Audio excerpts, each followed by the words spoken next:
ছাদে এসে দেখি অনেক কাজ জমে গেছে। তো আজকে আমি সেই কাজগুলোকে সেরে নিব। চলো সেরে নিই আমার এই কাজগুলো।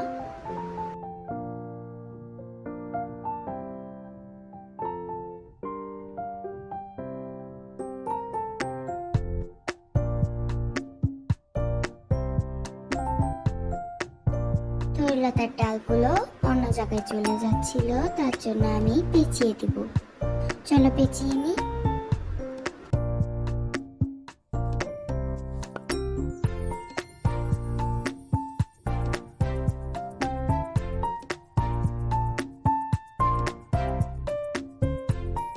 রেন লিলিগুলো অনেকদিন ধরে ফুটে রয়েছে। এটা হলো 2 পরলের নীলকণ্ঠ। আমি অনেকগুলো বীজ বসিয়ে এই চারাগুলো করেছি। তো চলো আরো কিছু দেখা যাক। এটা হলো আমার ঢাকা থেকে আনা সেই কয়েন প্লান্ট। তারপর স্নেক প্লান্টের নতুন একটা চারা আমি বসিয়ে দিব।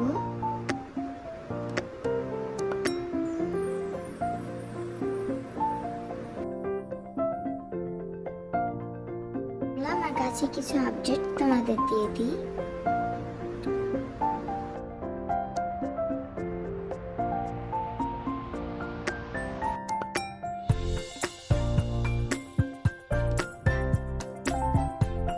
আমার এই চারা থেকে করা গাছগুলোর টবে অনেক আগাছা জন্মে গিয়েছিল, সেগুলোকে পরিষ্কার করে দিচ্ছি।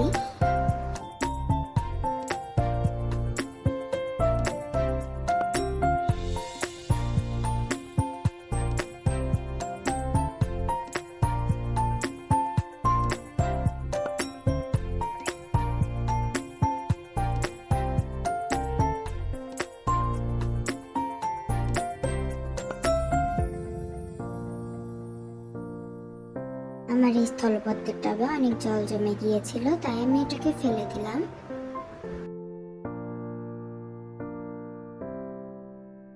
দুপাটি গাছের কিছু পাতা হলুদ হয়ে গেছিল, সেগুলোকেও ফেলে দিলাম। দেন দেখলাম এই দুপাটির গাছের নিচে কিছু নীলকণ্ঠের চারা হয়েছে, সেগুলোকেও নিয়ে নিলাম।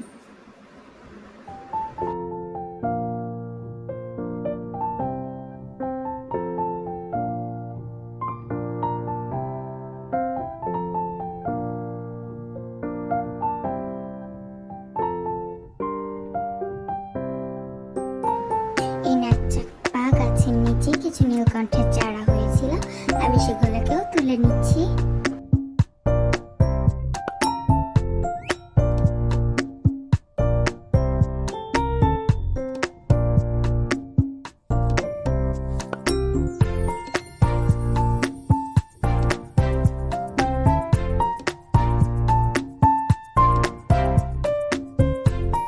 তারপর দেখলাম আমার এই সাদা ফুল গাছের নিচে রুট বাউন্ড হয়ে গেছে, তাই উপরে একটু মাটি দিয়ে দিলাম।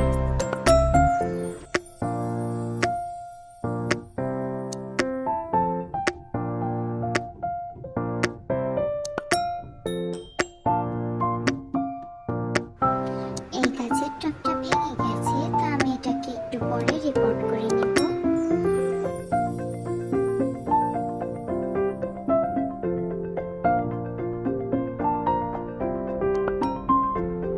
আমার এই নীলকণ্ঠ গাছগুলোকে আমি আজকে টবে বসিয়ে নিব। দেখো কি সুন্দর রুট বাউন্ড হয়ে গেছিল।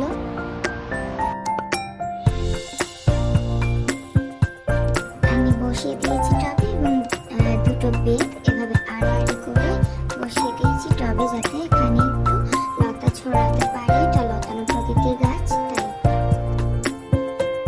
আমি লাগিয়ে নিয়েছি। সে গাছ দুটো এখন রেখে দিব তার জায়গায়। এই অ্যালামন্ডা গাছ দুটো চারা হয়েছে, চলো বসিয়ে দেওয়া যাক এই অ্যালামন্ডা গাছ দুটোকে।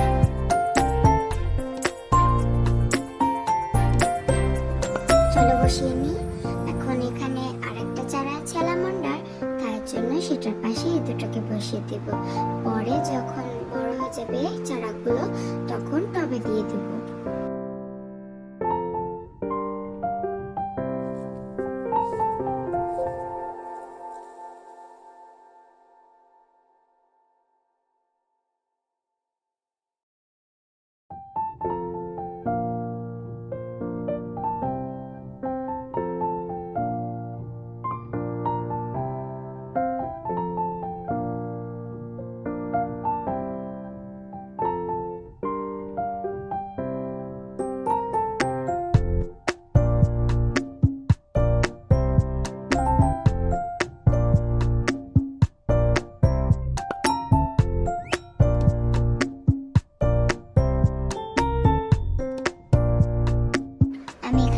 ঢেলে দিচ্ছি, নোংরা হয়ে গেছিল অনেক।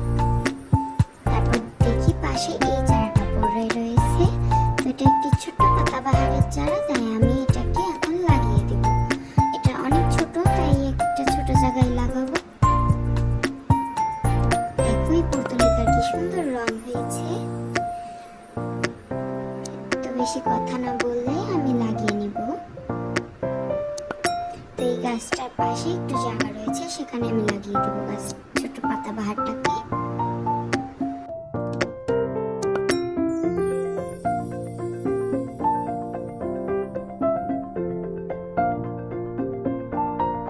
তারপর এই গাছটার পাতা অনেক পড়ে গিয়েছিল পচে, তাই আমি এখানে রেখে দেব।